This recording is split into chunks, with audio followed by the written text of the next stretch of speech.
ChatGPT. When I saw my packed suitcase standing by the front door, my heart skipped a beat, not because I was afraid to leave, but because I wasn't sure anymore why I had packed it in the first place.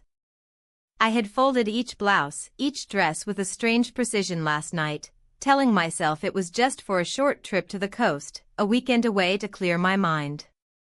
But now, staring at it in the morning light, the suitcase felt like a confession I hadn't meant to write. The straps strained against the zipper, as if the case itself wanted to burst and spill everything inside, not just clothes, but every thought I'd been trying to keep contained. I stood there, my hand hovering over the handle, and wondered if this trip would change anything or if I was simply running in circles.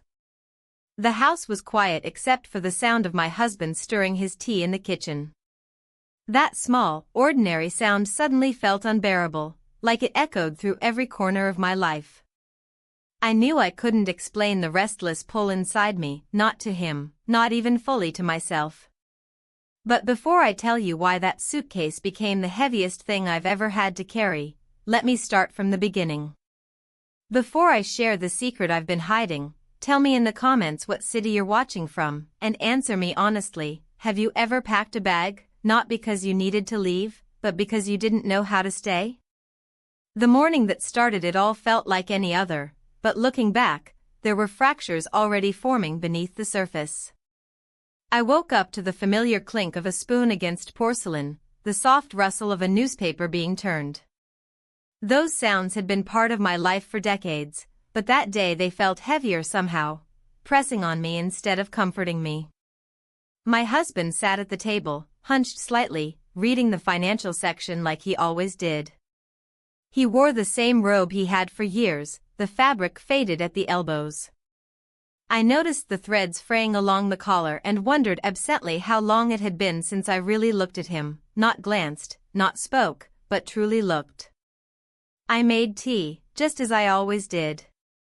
But as the steam rose from the cup, I caught my reflection in the kitchen window, and something in that image unsettled me.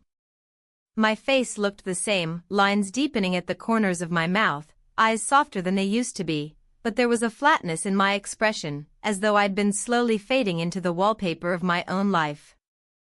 I stood there longer than necessary, holding the cup, wondering how I had let my days blur into each other like this.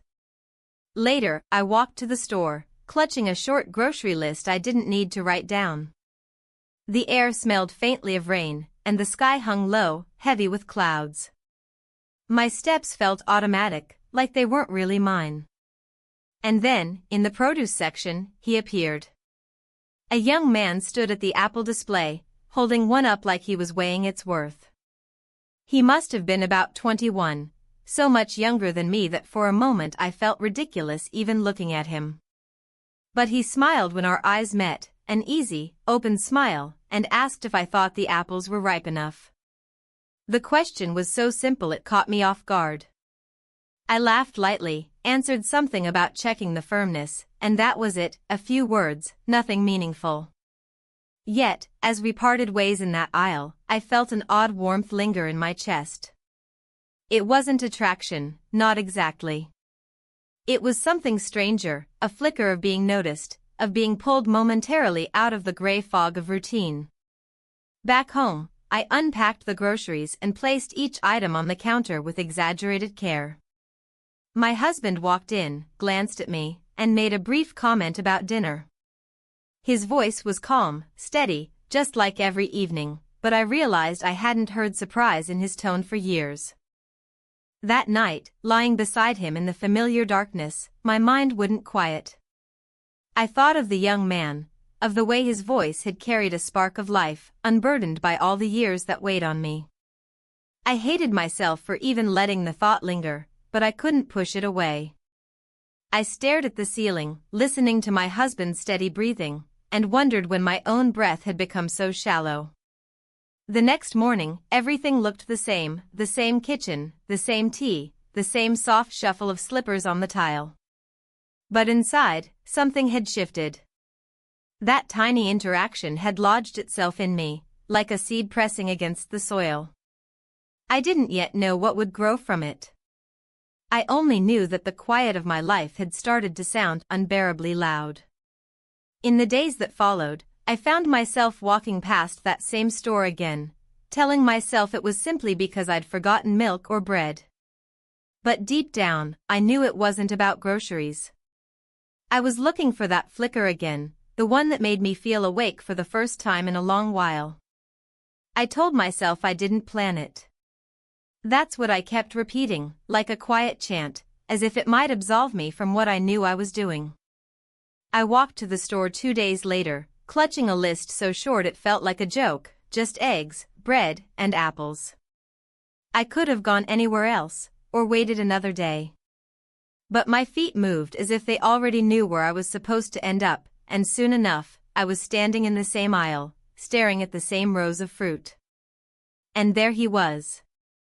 Leaning slightly against the cart, phone in one hand, holding an orange in the other, his expression unreadable for a moment before he looked up and saw me. That smile, quick, uncalculated, like sunlight breaking through a cloud, spread across his face again. "Back for more fruit advice," he said, his voice playful, and I felt the smallest, most ridiculous flutter in my chest. We ended up walking together to the checkout, and somehow, without really deciding anything, he suggested we grab coffee from the small cafe across the street. The words left his mouth casually, like it was the most natural thing in the world. And I, the woman who has always overthought everything, who has always made lists and plans and timetables, just nodded. The cafe was half empty, the kind of place that smelled faintly of cinnamon and ground beans, with scuffed wooden tables and chairs that creaked when you sat in them. We chose a table near the window. The late morning light fell across his face, and I caught myself noticing the tiny scar near his eyebrow, the way his fingers wrapped around the cup like he needed its warmth. Our conversation started lightly. We talked about the weather, about how the store was always out of certain things on Mondays. But then it shifted, as conversations sometimes do when no one's forcing them. He asked what I liked to do when I had time to myself. I paused longer than I should have, realizing I didn't even have an answer ready. I said something vague about reading, about long walks, but it felt like I was describing someone else's life. He told me about studying part-time, about working at odd jobs to keep himself afloat, and there was a kind of openness in the way he spoke that made me uncomfortable in the best possible way. He wasn't trying to impress me, and yet he was. Not with achievements or stories, but with honesty. I found myself laughing, a real laugh, not the polite one I've perfected over the years at dinner parties and office gatherings. It felt strange in my throat, like rediscovering a language I hadn't spoken in years. He noticed. "You don't laugh like that often, do you?" he asked, smiling, and I looked out the window to hide the answer written all over my face. When we stood to leave, the air felt different. Lighter somehow, and yet thicker. I could feel my pulse in my wrists, in the space just under my collarbone. We stepped outside, the breeze lifting my hair, and for a second we just stood there, neither of us moving to say goodbye. And then it happened. It was nothing dramatic, not the kind of kiss you see in films, with sweeping music and tears, but something softer, quieter, almost accidental. His lips brushed mine and lingered just long enough for the world to tilt ever so slightly off its axis. I felt my breath catch. My first instinct wasn't joy, or even guilt, it was disbelief. I stepped back, and the air between us felt charged, but neither of us said anything. There was no scene, no explanation. Just that kiss hanging in the space like an unfinished sentence. I walked home slowly, the taste of coffee still on my tongue, my hands shoved into my coat pockets. I couldn't stop thinking about how easy it had been, how natural. And how completely impossible to erase. By the time I got home, the house felt like a stage set. The walls seemed closer, the air stale. My husband was in the living room, half watching a documentary, barely looking up when I walked in. "You were gone a while," he said casually, and I muttered something about errands, setting down the grocery bag with shaking hands. As I sliced bread later, my hands trembled just enough for the knife to clink against the cutting board. I thought about that kiss, about how it hadn't been planned, but also how I hadn't exactly stopped it. That night, lying beside my husband again, I kept my eyes open long after he drifted into sleep. I stared into the dark, replaying every second, every word, every pause. The guilt hadn't fully formed yet, it would come later, I knew. For now, there was only a strange, quiet shock, like I'd stepped into a story that wasn't mine, and yet somehow, I couldn't find my way out. The next morning I woke up before the alarm, long before my husband stirred, and stared at the ceiling in the dim gray light. The kiss had happened less than 24 hours ago, but already it felt like something living under my skin, something I couldn't wash away even if I wanted to. I lay there, frozen, pretending to still be asleep when I felt him roll over and reach for his phone. The simple intimacy of his breathing, steady and close to my ear, felt suddenly foreign. I couldn't stop wondering how he would look at me if he knew, what he would hear in the silence that stretched between us as I tried to keep my own thoughts contained. When I finally got up, the kitchen felt like a crime scene only I could see. Everything was exactly where it always was, the sugar bowl with the small chip in the rim, the mug he always used, the newspaper folded neatly on the counter. Nothing had changed, and yet everything had. The steam from my tea fogged the window, and for a brief second I imagined pressing my palm against the glass, wiping away the condensation like I could erase my mistake. But the truth was, it wasn't erased. It was there, hanging in the air, making every familiar thing feel sharper, as if the edges of my life were cutting into me. I told myself not to think about him. I told myself I could file the kiss away as some strange, isolated moment, something I could lock behind a door in my mind. But the door wouldn't stay closed. By mid-morning, I was checking my phone too often, pretending to scroll through the news but really looking for a message. It came just after noon. "Good to see you yesterday," he wrote. Simple. Almost innocent. And yet my heart reacted like it was some forbidden code. I stared at those words far longer than I should have, debating whether to reply. My fingers hovered over the screen, then typed back, "It was nice. Unexpected." I deleted it twice, retyped it once, then hit send and immediately regretted it. The rest of the afternoon moved like honey, thick and slow, clinging to me. My husband worked in the study, emerging only to ask if I'd started dinner. His voice was casual, almost distant, and for the first time in years I wished he'd look me in the eyes and demand something, anger, attention, anything that would make me feel tethered.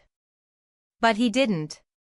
He kissed my cheek out of habit when he passed by, and I wondered if he could feel the stiffness in my body, if he even noticed that his gesture landed on a stranger. Later, another message appeared. "Are you free tomorrow?" 3 words, and the ground shifted under my feet again. I stared at them, feeling the familiar rise of that quiet, guilty excitement. It wasn't love, I knew that. But it wasn't nothing either. It was the rarest thing I'd felt in years, a pull. I typed and erased a reply 3 times before settling on, "I might be." Why? As soon as I sent it, I hated how transparent it sounded. He answered almost immediately, "Just thought you might want coffee again." Same place? I should have said no. I should have said I was busy, that it wasn't appropriate, that yesterday was a mistake. But the word yes felt easier in my throat than any excuse. I didn't type it, not yet, but I felt it forming inside me. That night, I cooked dinner and moved through the motions of normal life as if walking on a stage. I chopped vegetables, set the table, asked him about his day. He answered in brief, distracted bursts, and for the first time I noticed how little space I took up in his words. It wasn't malice, he wasn't cruel. He just wasn't there, not really. And I wondered, not for the first time, if I had been asking too much from a man who had long ago stopped asking anything of me. When we sat down to eat, he looked up suddenly, halfway through his meal, and asked, "Are you happy?" The question landed like a stone in the middle of the table. I blinked, caught off guard, and forced a laugh that sounded wrong even to my own ears. "Of course," I said quickly, stabbing at my food like it could shield me. But he didn't press. He nodded once, his attention already drifting back to the news on his tablet, and that almost hurt more than suspicion would have. After he went to bed, I sat alone in the living room, the glow of the lamp pooling around me like a secret. My phone sat on the coffee table. I picked it up, set it down, picked it up again. The screen lit my face as I typed the single word, yes. Yes to the coffee. Yes to the possibility of another conversation that would feel like opening a window after years of stale air.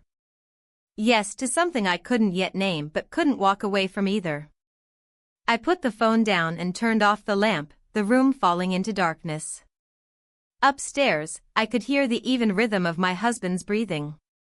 And I lay there on the couch, staring into the shadows, aware that I had just made a choice I couldn't take back. The morning after I sent that message felt different, though I couldn't have explained why if someone had asked. There was a hum beneath everything I did, a nervous, quiet current running under each movement. I brewed tea the same way I always did, folded the same dish towels, moved the same cups, but every gesture felt staged, as if I were imitating my own routine instead of living it. My husband moved through the kitchen, distracted, offering a few words about needing to fix the garden hose before the weekend. I nodded, though I barely heard him. My mind was already down the street, at that cafe, rehearsing words I didn't even know I would say. The day crawled forward with a strange, deliberate slowness. I kept checking the clock, making sure there was still time, telling myself it wasn't a big deal, that it was just coffee. But inside, I knew it was more than coffee, even if I didn't want to name what more meant. When I left the house, I gave a simple explanation. "I'm heading into town for errands," I said, and my husband didn't question it.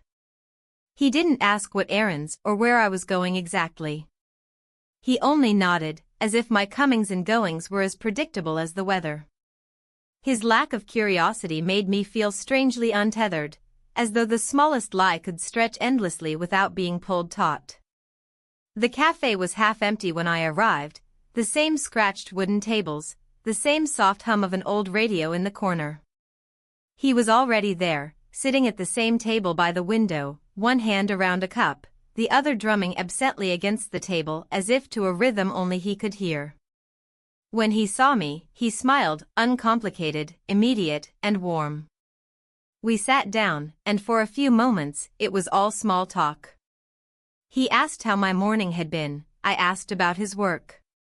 But underneath that easy exchange, there was an unspoken weight, a knowledge that this meeting was a continuation, not a beginning. The kiss from days before hovered between us, unacknowledged but present, like a shadow in the corner of the room. As the coffee cooled in front of us, the conversation shifted. He started asking me about my life, not just the superficial things, but the pieces that felt like they'd been buried for years. What made me happiest when I was younger? Did I ever dream of living somewhere else? The questions were disarming because they weren't probing, they weren't asked with suspicion or judgment. They were simply curious, and that made me realize how rarely anyone asked me those kinds of things anymore. I answered slowly at first, carefully, as if testing the ground. I talked about how I used to paint, though I hadn't touched a brush in years. I mentioned the small trips I used to dream of taking, places I had never seen but felt drawn to, little coastal towns, quiet villages. It felt strange to hear myself talk about those dreams out loud, as if I were describing someone else entirely. He listened, really listened, his gaze steady, not interrupting, not filling the pauses with his own stories. That kind of listening felt almost dangerous, because it created a space for me to speak, to fill the air with things I'd long ago stopped saying. The hours blurred. We stayed longer than I intended, our cups empty for what must have been an hour, neither of us moving to leave. At some point, he reached across the table, not dramatically, not in some overt gesture, just his hand brushing over mine for a moment, resting there as lightly as a thought. The contact was brief, but my pulse reacted as if it had been something much larger. Eventually, I'd checked the time, and reality snapped back in. I stood, murmuring something about needing to go, and he didn't protest. He just nodded, that same open smile returning for a second before fading into something softer. I walked home slowly, the air cool against my face, trying to rehearse what I would say if my husband asked where I'd been. He didn't. When I walked in, he was fixing the garden hose just like he said he would be. He looked up briefly, greeted me, then turned back to his task. There were no questions, no suspicion. That should have been a relief. Instead, it left me feeling more exposed, as though his trust created more room for the guilt to grow. The evening passed in quiet, and though I moved through all the usual motions, setting the table, pouring tea, folding laundry, I felt like someone moving underwater, each action slower, heavier, muffled by the noise in my own head. Later that night, lying in bed, I stared at the ceiling again. It was becoming a habit, those hours in the dark when I couldn't close my eyes because closing them meant seeing things I wasn't ready to face. I kept thinking about that table, about the way his hand had felt on mine, about the way words I hadn't spoken in years had come out so easily. I told myself again that it was just coffee. That the kiss had been a mistake, and the meeting was only a conversation. But even as I thought it, the lie felt fragile, thin enough to tear with the lightest touch. And somewhere deep inside, I knew, there would be another coffee, another conversation, another moment where the line between just and more blurred further, until there was no line left at all. I woke up with the strange clarity that only comes after a restless night, the kind of clarity that feels like a burden rather than a gift. The weight of the last few days sat heavily on my chest, pressing down with each memory I tried to sort and file away. The kiss, the coffee, the conversations, they weren't scattered moments anymore. They were threads winding tighter, weaving a pattern I couldn't pretend not to see. That morning, the house felt almost staged in its normalcy. My husband moved through the kitchen in his slow, steady way, pouring cereal into a bowl, checking his watch, asking if I needed anything from the hardware store later. His tone was even, familiar, the same tone he'd used for years when asking about milk or bread. But for the first time, I noticed how those questions were just habits now, not curiosity. He didn't really want to know what I needed, he just asked because he always did. I sat at the table, my hands curled around my tea mug, and thought about how easily he trusted me. How he didn't look twice when I said I might head into town again. I might go down to the coast for the day, I heard myself say, the words leaving my mouth before I'd fully decided what they meant.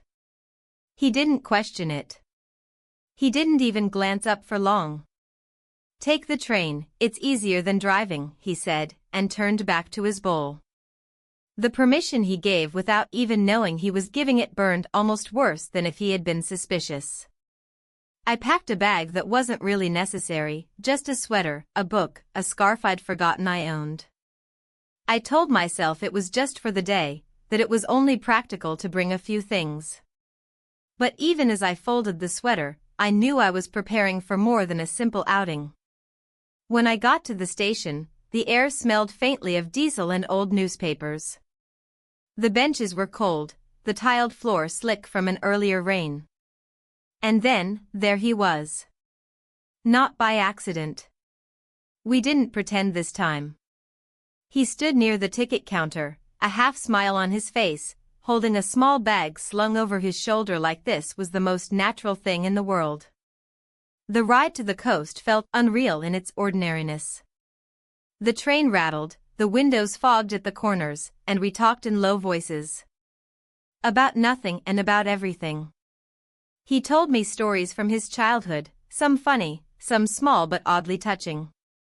I found myself telling him things I hadn't even told my closest friends. Memories I didn't know were still sitting at the edge of my mind, waiting for someone to ask the right questions. By the time we arrived, the sky had brightened, but the sea looked gray, restless. The wind pulled at my scarf, and I let it. There was a quiet freedom in stepping off that train, in knowing the world behind me was still turning, unaware of where I was standing. We walked along the narrow streets of the coastal town, past shuttered shops and tiny cafes with handwritten menus in the windows. The smell of salt hung in the air, mingled with the faint scent of fried fish from a vendor by the pier. It should have been an ordinary scene, but it felt charged, as if every detail was holding more meaning than it should. We stopped for lunch at a small place near the harbor, the kind of restaurant with cracked tile floors and tables too close together. The waiter barely noticed us, and I was grateful for that. The conversation came easily again, so easily it scared me. It wasn't forced, it wasn't strained, it simply unfolded, like something we had both been waiting for. At one point, his hand brushed against mine on the table, the same casual way it had at the cafe. But this time, neither of us moved away. He didn't hold my hand, not really, but his fingers rested just close enough that the warmth of his skin seeped into mine. When the meal was done, we walked down to the edge of the pier. The waves slapped softly against the wooden posts, the wind colder here, sharper. He looked at me for a long moment, like he was about to say something but wasn't sure if he should. And then it happened again. It was different this time, not hesitant, not accidental. There was still no drama, no sweeping gesture, but there was intent. It was quiet, but undeniable, and the world around us seemed to hold still just long enough for me to understand that there was no pretending anymore. Afterward, we stood there for a while, not saying much, letting the wind fill the silence. I could feel my heart pounding, not just from the kiss itself, but from what it meant. On the train ride back, the sun was setting, the windows glowing orange for a moment before the light faded entirely. He dozed lightly beside me, his head tilted back, and I stared out the window, my reflection faint in the glass. When I walked into the house that night, it looked the same. My husband sat in the living room, a blanket over his knees, a book open but unread in his lap. He asked how the coast was, and I said it was quiet. He nodded, content with that single word. I went upstairs later, closed the door behind me, and sat on the edge of the bed for a long time. My bag sat on the floor, the scarf draped over it like an untold truth. That night, I didn't sleep easily. The sound of the train, the feel of the wind, the kiss, they all circled in my mind, relentless, as if reminding me that I had stepped past a line I couldn't uncross, even if I wanted to. The morning after our trip to the coast felt strangely hollow, as if the walls of my house were holding their breath. I woke up before the alarm again, lying still and staring at the ceiling, waiting for the first sound of my husband's footsteps in the hallway. When I finally heard him, the creak of the floorboards felt too loud, and my chest tightened with the thought of how unaware he was of everything swirling in my head. I moved through the kitchen in the same rhythm as always, tea steeping, toast browning, dishes clinking softly in the sink, but I couldn't stop thinking about the way the sea wind had tangled my hair the day before, the way his hand had brushed mine on the pier, the way the kiss had felt so deliberate. It didn't feel like something fleeting anymore. It felt like something that had taken root, something that was growing whether I wanted it to or not. My husband asked me if I'd picked up more tea bags while I was out, his voice casual, his attention already back on the newspaper. I said yes, even though I hadn't, and I saw that he didn't even register the lie. He just nodded, distracted, and turned the page. That nod cut deeper than I expected.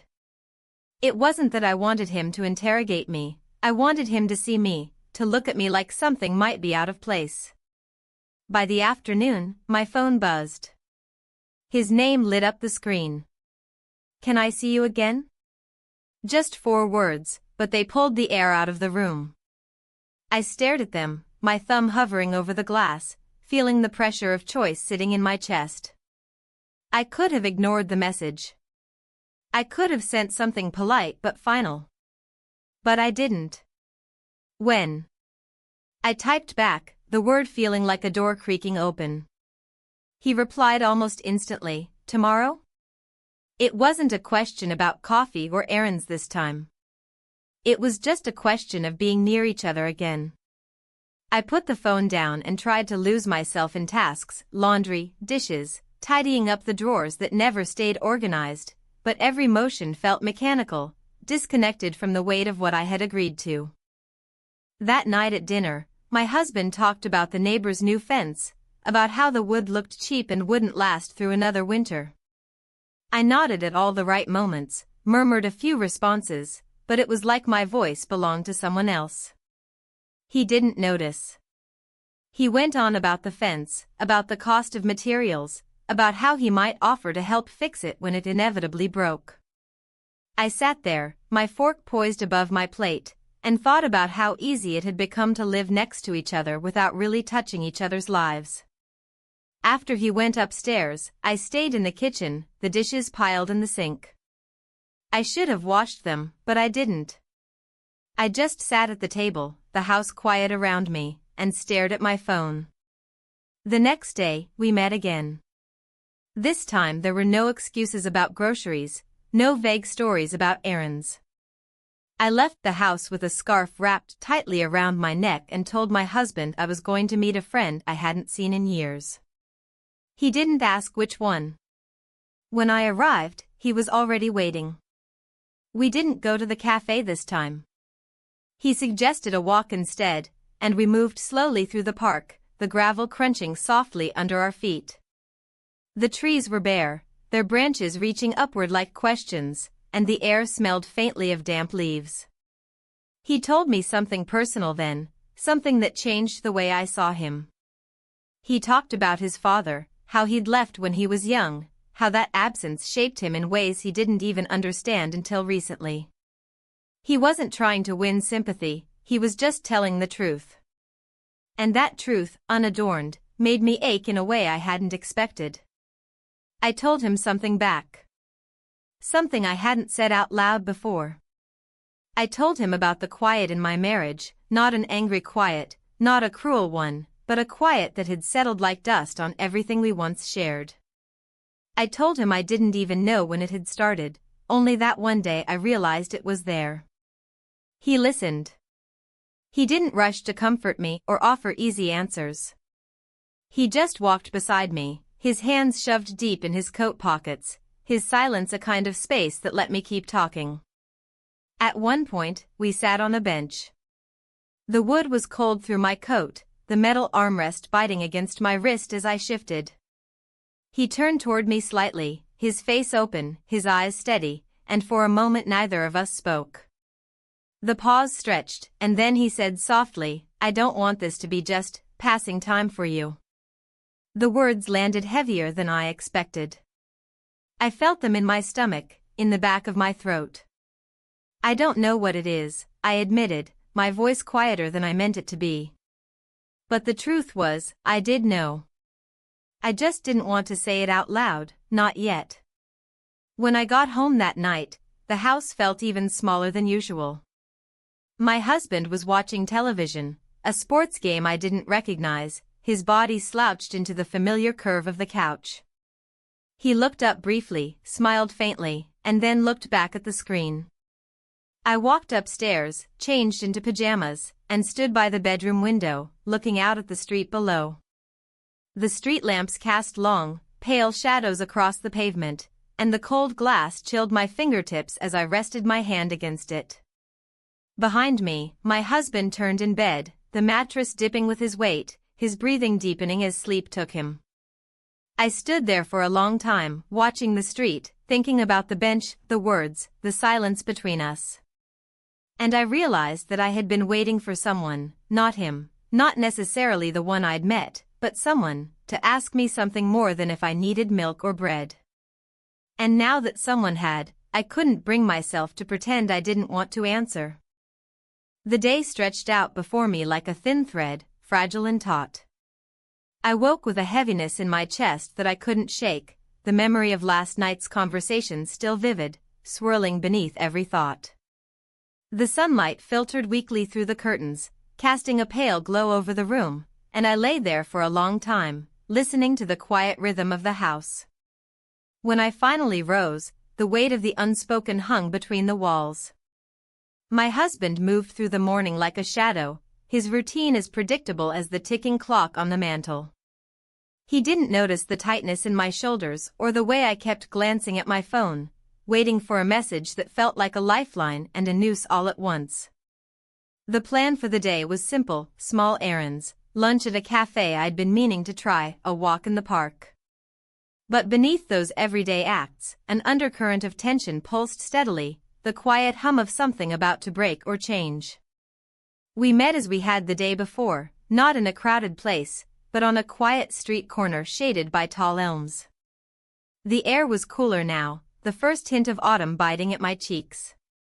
He smiled when he saw me, that familiar warmth that was becoming both comfort and complication. Our walk was slow, the crunch of leaves underfoot a soft percussion accompanying the flow of our conversation.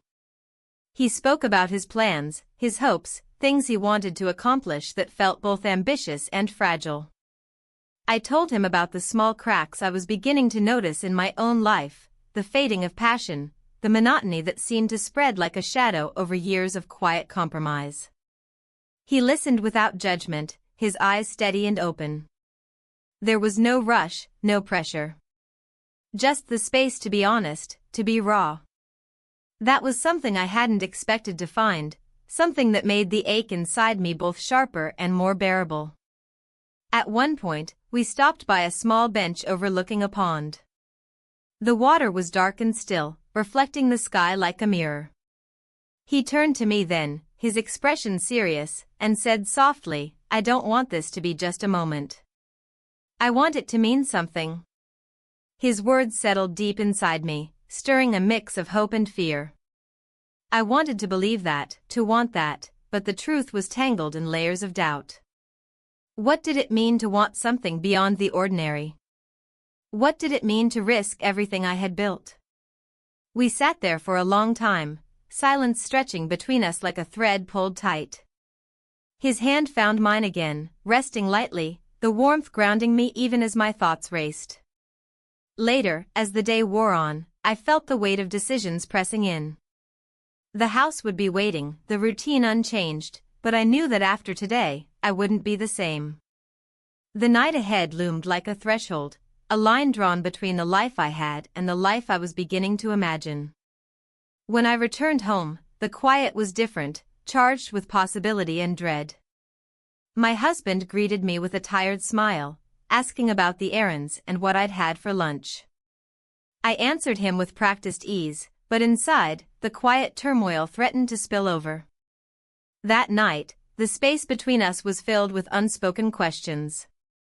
I lay awake, feeling the rhythm of his breathing, the steady pulse that was both familiar and foreign. The thought of what was coming next sent a shiver through me, the moment when choices would no longer be whispers in my mind, but actions that could not be undone. And in that stillness, I knew that tonight would change everything.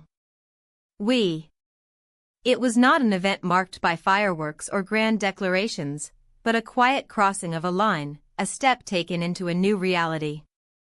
It was the moment when silence gave way to truth, and the past met the future in the smallest, most profound of gestures. The dawn that followed was soft, but in its light, nothing could remain the same.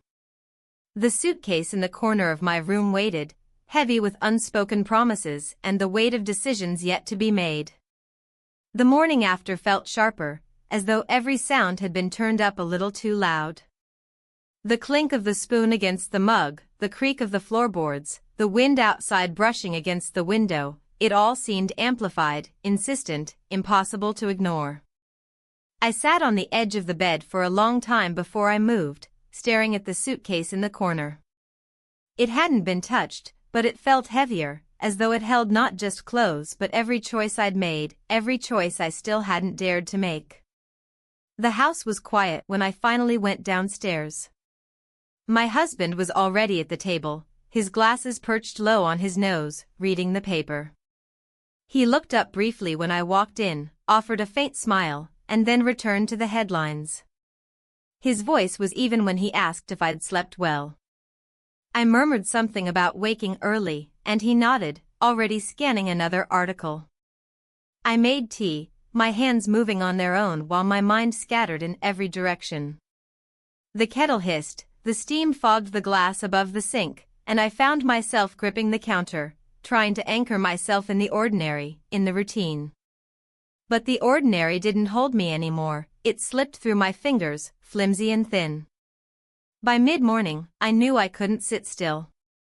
I told him I needed to get some air, an excuse that sounded as brittle as it felt. He didn't question it. He never questioned it. He just nodded again, his attention still on the page in front of him. That small gesture of trust, of indifference, felt like it was slicing me in half.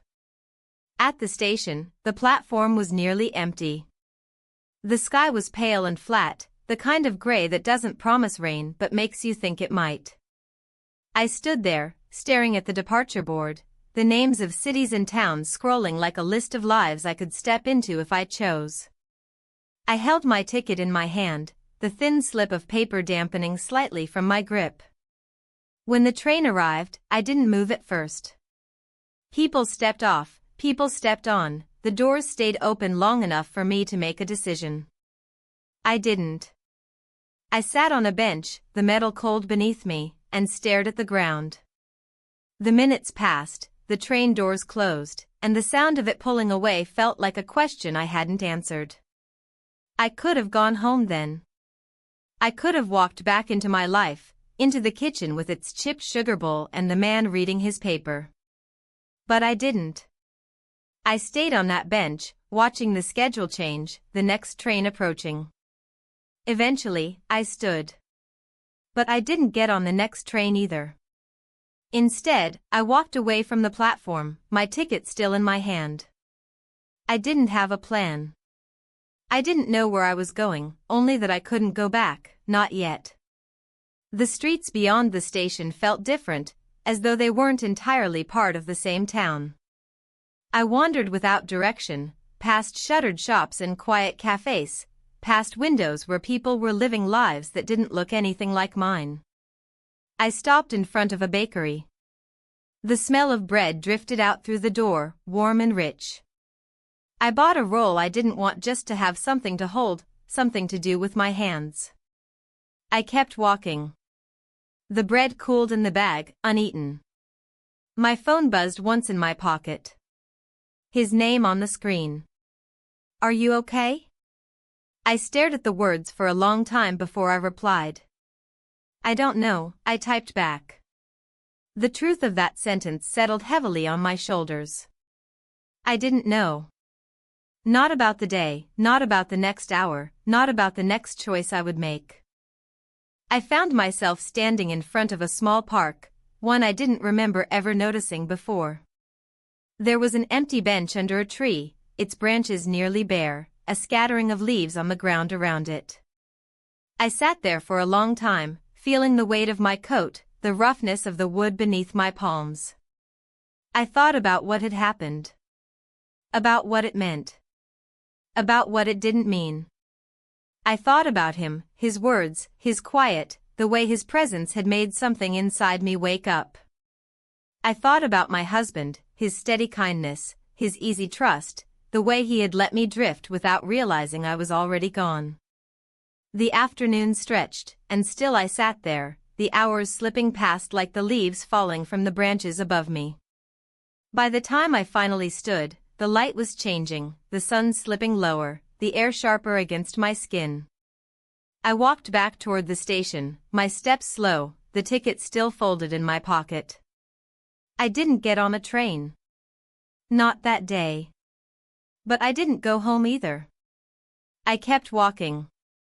The streets felt unfamiliar even though I'd walked them before, as if stepping off that station platform had shifted something in my vision. I wandered without direction, the weight of my bag digging into my shoulder, my phone heavy in my coat pocket though I couldn't bring myself to check it. The sky had begun to change, the late afternoon light fading into that muted gray that hints at evening long before it comes.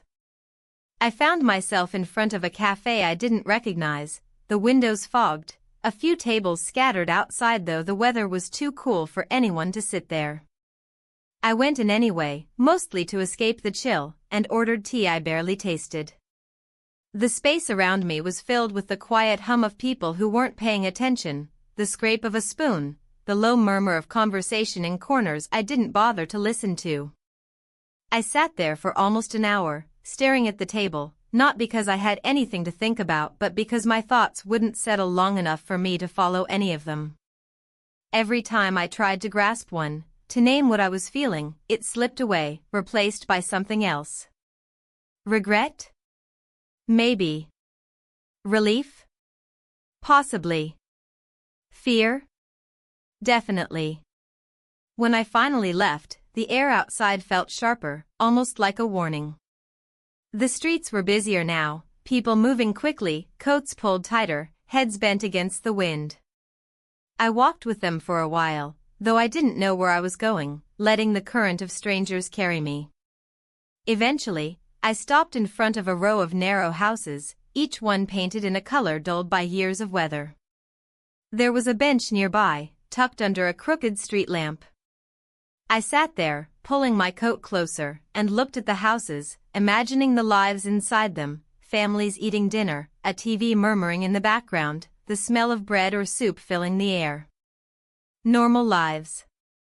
Lives that didn't feel like mine anymore. My phone buzzed again. His name. Where are you? I stared at the screen for a long time, the words blurry under my thumb. I didn't answer right away. I couldn't. I thought about him, about what had happened, about what might still happen. I thought about my husband, sitting at home, assuming I was doing something ordinary, harmless. That assumption felt like both a gift and a wound. I finally typed back, just walking. A pause. Then his reply came, do you want me to come? I didn't answer that one at all. The sky darkened further, and the cold began to sink in, not just into my skin but into my thoughts. I stood, shoved the phone back into my pocket, and kept walking. I ended up at the edge of the park. The trees there were almost bare now, the path scattered with brittle leaves that crunched under my feet. I walked slowly, circling the paths, feeling the emptiness stretch. There was no one else around, just the occasional flicker of headlights from the street beyond the fence, the wind moving through the branches, the faint smell of damp earth. I sat on another bench, this one older, its wood splintered in places, and let the quiet settle. For a long time, I didn't move. I thought about everything I hadn't said, to him, to my husband, to myself. I thought about the pieces of my life that had felt fixed for so long, the things I had assumed would never shift, and how easily they had. I thought about the suitcase, still waiting in the corner of my room, packed not just with clothes but with questions I hadn't dared to ask. When I finally stood, the sky was nearly black, the lamps in the park buzzing faintly as they flickered on. I didn't call a taxi. I didn't take the bus. I walked. The streets blurred into one another, the houses blending into rows of dark windows. The cold seeped deeper, but I kept moving, as though standing still would force me to make a decision I wasn't ready for. By the time I finally reached my street, my legs ached, and my breath came in short, visible bursts. The house looked the same as always. The same porch light, the same curtains drawn in the living room, the same faint glow of the TV through the fabric. I stood there for a long time, at the edge of the walkway, looking at the door. I could go in. Pretend the day had been uneventful, tuck the ticket back into the drawer, pour tea, and act like nothing had shifted. Or I could keep walking. I stood there long enough for the cold to creep into my bones, my fingers stiff inside my gloves, my breath forming clouds that vanished almost as soon as they appeared. And then, finally, I moved toward the door. But I didn't open it right away. I stood there, my hand on the handle, my heart pounding in my throat, knowing that every step forward was also a step back, and wondering which direction I was really going. I stood at the door longer than I should have, my hand on the handle, the cold metal biting into my palm through the thin leather of my gloves. The porch light cast a faint halo around me, illuminating the steps I'd just climbed, but everything beyond the glow was swallowed by the dark. The world felt suspended, as if even the night air was holding its breath, waiting for me to make a choice I had avoided for too long. When I finally turned the handle, the door opened with the same familiar creak it always made, the sound somehow both comforting and unbearable. The warmth of the house hit me immediately, carrying with it the familiar scents of brewed tea, wood polish, and the faint trace of my husband's aftershave. The living room light was on, spilling a soft yellow glow across the floor. He was there, sitting on the couch with a book open in his lap, though his eyes weren't on the page. He looked up when I entered, his expression calm, untroubled. "You're back late," he said, his tone light, no trace of suspicion in his voice. I nodded, managing something that might have been a smile.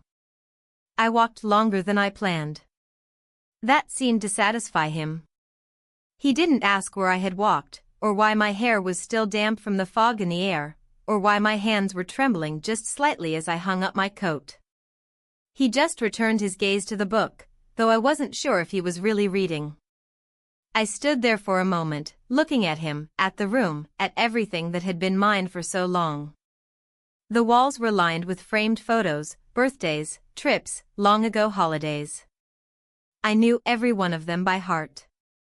They didn't just decorate the house, they marked the life we had built, the one that had felt so certain until now. I went into the kitchen and filled the kettle, the sound of water hitting metal louder than usual in the quiet. My reflection stared back at me from the dark window above the sink, blurred and faint. I barely recognized it. The woman in the glass had lines I knew, eyes I knew, but there was something else there now, something harder to define. The kettle whistled, and I made tea, setting the mug on the counter but not drinking from it. I stood there, fingers wrapped around the cup for warmth, and thought about the suitcase upstairs. It was still packed. I hadn't touched it since I first filled it, folding clothes with the strange precision of someone pretending they didn't know why they were doing it. It sat in the corner of the bedroom like a question I hadn't answered.